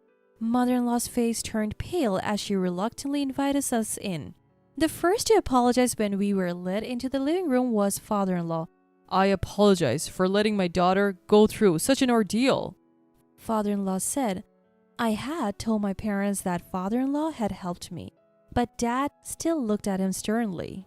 "If you were really intent on helping her, shouldn't you have contacted us first? Still, we appreciate your kindness towards our daughter." As Dad fell silent, mother-in-law began to make excuses. "Young people these days have no resilience. A little scolding and they're heartbroken." At this point, I played the recorded verbal abuse from mother-in-law on my phone. Hearing the shocking words, mother-in-law's face turned pale and she screamed, "Stop it! Stop it! Please stop!" "Is this what you call a little scolding?" Mother-in-law looked down and said nothing more. But the real concerning of mother-in-law was about to begin. Mom pulled some documents from her bag and showed them to the in-laws. "Actually, you may not know this, but I own this house. In other words, I'm the landlord." Both parents-in-law and Andrew were shocked. "What? You're kidding, right?" They couldn't hide their surprise at seeing Mom's name listed as the owner and father-in-law's as the tenant on the lease agreement. Most people never meet their landlords when they rent through an agency. You probably never check the owner's name on the contract, right? "So you didn't notice our names when they got married?" Mom said, glaring sharply at mother-in-law, who glared back, "How could you not tell us?" I thought it would be inappropriate to establish a hierarchy between landlord and tenant, but you've created a terrible one between your family and your son's wife. If I had known it would come to this, I would have told you I was the owner sooner. You have until the end of next month to move out. I can't stand having people like you in my property." At this, mother-in-law's attitude changed completely. She began to apologize profusely and Andrew followed suit. "I'm sorry. Well, we won't do it again. We'll take good care of Sarah. Please forgive us," mother-in-law said in a trembling voice, and Andrew turned to me. "Sarah, forgive me. I've always loved you. That's why I was a bit harsh. I'll be kinder from now on." I then played the recording of Andrew's abusive comments towards me, yelling abuse at me, accusing me, and it's been like that ever since I came to this house. "Do you think I can forgive you after hearing this?" At my question, Andrew seemed less bothered by the question itself than by hearing his own voice. "I'm sorry. It was my fault. Please, stop playing that." "I can't continue a marital life with you. If you don't want this audio to get out, pay compensation and let's get divorced." All right. Andrew nodded repeatedly, perhaps not wanting to hear his own voice anymore. Then I turned my gaze to mother-in-law and said, "Emily, you clearly stated that I'm your maid, right? I recorded that too. I'll charge you $10 an hour, and considering I've been working 12-hour days for the past 3 months, that's roughly $10,000. I'll send you an itemized bill later. So please make sure to pay it." Mother-in-law looked up and shouted, "I can't possibly pay that." But at that moment, father-in-law interjected, "Pay Sarah. You've done enough to her to warrant that amount. I'm the man of this house and you'll do as I say." Father-in-law declared in a strong tone. Everyone was stunned by father-in-law's words and the room fell silent. Then father-in-law stepped forward again and apologized deeply. "We have caused Sarah so much pain. I am truly sorry." After that, Andrew and I divorced. Not only did I receive compensation and a share of the assets, but mother-in-law actually paid me for my maid services, which gave me a bit of a financial cushion.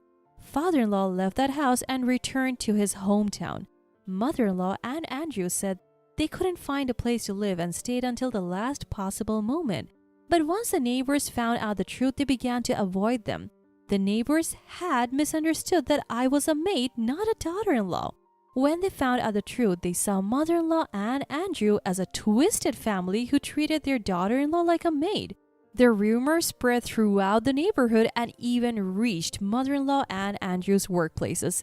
In the end, they left the house when the deadline came and went their separate ways. I hope they remain alone forever. I returned to my parents' home and started a part-time job at a nearby cafe. I had always wanted to work in a cafe and now I'm enjoying my time there, getting to know the regulars. I can afford this lifestyle because, like my parents, I also own rental properties. I'm glad I kept that a secret from my in-laws. Otherwise, they might have tried to take advantage of me. My dream of having a happy married life hasn't changed, so I plan to take my time finding the right partner in the future. Are you serious? You're struggling with money because you chose to be a housewife, right? I was taken aback by what my brother-in-law's wife said to me. I had suspected for a while that she didn't like me, but I never imagined she thought we were financially struggling. I knew there was some misunderstanding, but I never expected this shocking revelation. I had no idea at the time. My name is Emily, a 34-year-old housewife. My husband John and I are raising our 3-year-old daughter, Sarah, in a house we inherited from my parents. They moved to a nice condo nearby, so we don't have to worry about rent or other expenses. Life is financially comfortable for us. The only issue is my brother-in-law, Kevin. He lives nearby and often drops by, usually drunk, wanting to take John out for drinks, which annoys me. He's not satisfied drinking alone after happy hours with co-workers and friends, but I wish he wouldn't drag John into it. Kevin loves to drink, and when he's not at happy hour, he drinks at home, much to his wife Jennifer's dismay. Jennifer is not very sociable. She avoids eye contact and keeps her distance at family gatherings. It would be nice if someone like my mother-in-law could mediate, but she passed away 3 years ago. And my father-in-law, Daniel, is not the type to take charge. The other relatives don't want to step up because Daniel is the eldest, so his sister Elizabeth usually takes charge. Elizabeth is proudly single and was once considered the odd one out in the family. I admire her and follow her lead at family gatherings. Jennifer seems to trust Elizabeth a bit, as she relaxes around her and listens to her advice. But when I asked Jennifer, "Could you help me out here? Are you free?" she coldly replied, "I'm busy," making me feel disliked. Then one night, Kevin showed up drunk and started making noise through the doorbell, calling for John to come out and drink. I reluctantly let him in, reminding him to be quiet because Sarah was sleeping. In the past, his noise woke Sarah up, and I had to kick both him and John out. Since then, they've been quiet when drinking at home. So I joined them in the living room after confirming Sarah was asleep. That night, Kevin was bragging about Jennifer. "She's reserved but listens to me. She's a good daughter-in-law." Curious about why Jennifer was cold to me, I asked Kevin, "Does Jennifer not like me? Did she say I did something?" "No, she hasn't said anything. Oh, Jennifer has narrow eyes. You know, she said people sometimes mistake her for glaring. Maybe that's it. Kevin had a point. Jennifer does have narrow, feline-like eyes that make her look beautiful, but I felt it wasn't just her facial expression that made me think she didn't like me. I wanted to say that, but considering Kevin might tell Jennifer, I thought it best not to press the issue. Maybe I misunderstood. Sorry about that, Kevin. Kevin grinned. No worries. Jennifer often gets misunderstood like that, so I feel like I have to protect her. Maybe it's better to think it was a misunderstanding. You can't get along with everyone, and sometimes even close relatives don't click. I decided not to worry about Jennifer. But then, on the next holiday, John and Kevin planned to go to a movie, and Jennifer and I were to join them. We left Sarah with my parents, so it felt like a break from parenting. John and Kevin paid for the movie tickets, so when Jennifer and I went to the restroom, I suggested we cover lunch. Lunch is cheaper than movie tickets. Don't you think that's fair? Jennifer frowned and glared at me. Are you serious? You're a housewife because you're broke, right? And yet you're spending money on a day out? Do you even have the money to split the lunch bill? I was stunned, not just by the amount she spoke, but also by her assumption that we were poor. It's true that John may not have a very high annual income, but he's not as worried about money as people say. Wait a minute, Jennifer. We're not struggling that much, I wanted to say, but Jennifer had already left the restroom. When we got out, John and Kevin were chatting happily, so it wasn't the right moment to bring up what Jennifer had said. At lunch, when it was time to pay, I forcefully said, "We had the guys pay earlier, so Jennifer and I decided to split this one." Jennifer gave me a dark look, but I made her nod in agreement and paid my half. It seemed like she had planned to pay for all four of us, making me wonder just how broke she thought we were. When we got home, I consulted John. "Do you know why Jennifer thinks we're poor?" What? How did that even come up? I recounted a restroom conversation to John, who looked puzzled. I wonder why she thinks that. I make an average salary and you have rental income that we are saving. Why would she think we're broke? But we're saving that money for Sarah's future just in case she wants to become a doctor or something. Don't count on it. John laughed. You're such a worrier. You brought property to get rental income because you were worried about not having a pension. Now you're worried about Sarah's tuition? Well, I can't help but worry. I've always been a worrier. I remember showing up an hour early for a job interview, only to get scolded by the interviewer. John always tells me not to worry so much, that things will work out, but I can't help it. It's just how I am. The reason I can be a stay-at-home mom without financial worries now is because I worked hard when I was young. I doubt this part of me will ever change. That's why I get anxious about my relationship with Jennifer. What if our relationship strains the bond between John and his brother Kevin? Just the thought makes me uneasy. I've been hoping to clear up any misunderstandings the next time I see Jennifer without making her angry. Then a few days later in the evening, as Sarah was watching a kids show, I decided to start making dinner. Suddenly, the doorbell rang. I checked the monitor and saw Jennifer. I was surprised. Kevin visits often, but Jennifer had never come by herself before. "Jennifer, I'll open the door now." I welcomed Jennifer in, offered her a seat on the sofa, and served her some coffee. She looked around the room and said, "You live in a pretty nice house, huh?" with a displeased look on her face. "It's my family home. My parents moved to a condo, so it's just the three of us now." "So, no rent or mortgage?" "None." Jennifer suddenly looked down, trembling. Then she looked up, furious, and yelled, "So you do have an extra money? Stop pretending you're broke. Help pay for Linda's care." Sarah was startled and began to cry loudly. I immediately hugged Sarah, soothing her. It's okay. Jennifer's not mad. Don't be scared." As I comforted Sarah, she eventually calmed down and fell asleep.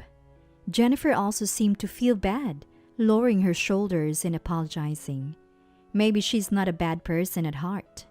She mentioned something about Linda's care expenses, so she must be misunderstanding something. I told her, Jennifer, I'd like to discuss this in detail. Can you wait here while I put Sarah to bed? After putting Sarah to sleep, I returned to the living room. I'm really sorry. It's fine, but what were you saying about Linda's care expenses? Linda passed away 3 years ago. Jennifer looked puzzled. What? Do you know Linda? No, I've never met her. Kevin told me his parents are divorced and he's taking care of Linda, who is in a nursing home. It costs $2,000 a month, so both of us are working hard to pay for it. But why should we be the only ones paying? So, that's why you were upset with me. Finally, I understood why Jennifer had been upset with me, and while I felt relieved, something still bothered me. Oddly, Jennifer didn't seem to resent John, who also wasn't contributing to the care costs. I wanted to know why. Jennifer provided the answer. Kevin told me that John had asked you to contribute $1,000 a month for care costs, but you apologized to Kevin, saying you had too much debt to pay. You also told Kevin you are keeping this a secret from John, so I thought you were the only one at fault. What? Can we get Kevin here? And Daniel too? I'll tell John to come home early. This couldn't be left unaddressed. I immediately contacted Daniel, John, and Kevin to gather everyone. Before they arrived, I dropped Sarah off at my parents' house. John came home without working overtime, and Daniel showed up looking concerned. When Kevin finally arrived, I confronted him. Kevin, Jennifer told me you've been claiming Linda is alive and that you're paying $2,000 a month for her care? Where is that money going?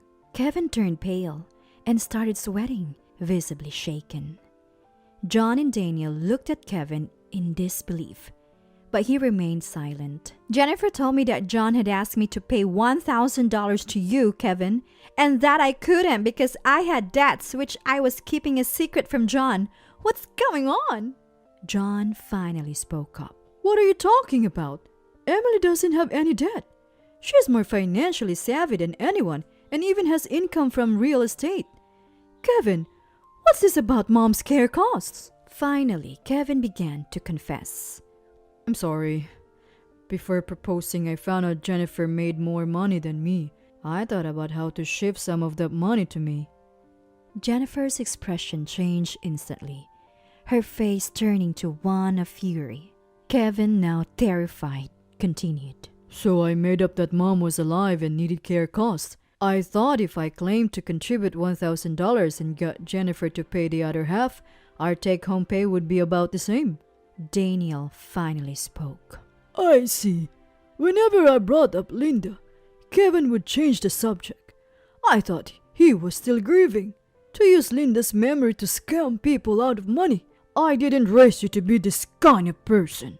Daniel rarely speaks at family gatherings, so hearing him talk this much was unusual. He must be really upset. Kevin stood up, visibly frustrated. This is ridiculous. I work the same hours as Jennifer, and our jobs aren't that different. In fact, her company is lower ranked than mine. She's even 2 years younger than me. Why is there a $1,000 difference in our monthly salaries? She's a woman. She should just keep quiet. That's when Jennifer exploded. What? Do you know how hard I work as a student? I was top of my class and student council president since middle school. I studied day and night to get into a top university. Didn't you say you didn't care about college exams?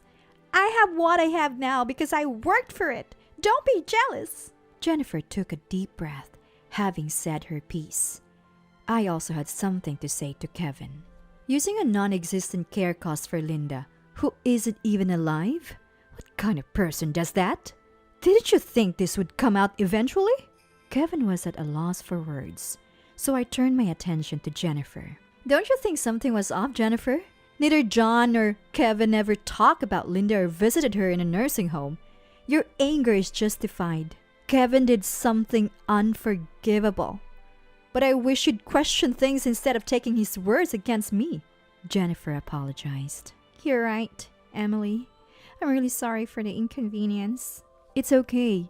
You're a victim too. I hope we can get along better from now on. I smiled and Jennifer returned it, seeming relieved. Then Daniel spoke, his eyes sternly fixed on Kevin. Kevin, what you did is unforgivable. It's fraud, a criminal act. Sadly, marital income is shared property, so we can't legally punish you. Kevin looked oddly relieved, but Daniel wasn't done. As your father, I'll impose the punishment. First, return all the money you took from Jennifer. Then, meet all her requests as much as possible. Jennifer, if he refuses, tell me. Kevin turned pale again, casting a pleading look at Jennifer. Jennifer thanked Daniel and then glared at Kevin. I'll think about what to do. Be prepared. Kevin was tearfully apologizing to Jennifer. Maybe he realized the path his life was taking. Later, I heard Kevin had to borrow money to pay Jennifer back, even after emptying his savings. The money he'd taken was mostly spent on drinking. Jennifer filed for divorce, leaving Kevin financially ruined and even canceling the lease on their apartment. Kevin sought help from John, who couldn't defend him this time and turned his back on him. Then he turned to Daniel, who advised him to go to Elizabeth. Elizabeth, living alone in a modest apartment, moved to a place they should share. But she took over managing his salary, banned happy hours and drinking, and warned him she'd kick him out if he broke the rules. Kevin now obediently does household chores as told. Since then, peace has returned to our lives. It's really quiet without Kevin around. John seems a bit lonely, but when Sarah talks to him, he looks happy. I hope he'll dote on Sarah as much as he would have on Kevin. As for me, I've reconciled with Jennifer, and we occasionally go out together. We surprisingly have a lot in common and enjoy our time. I want to cherish these peaceful days from now on.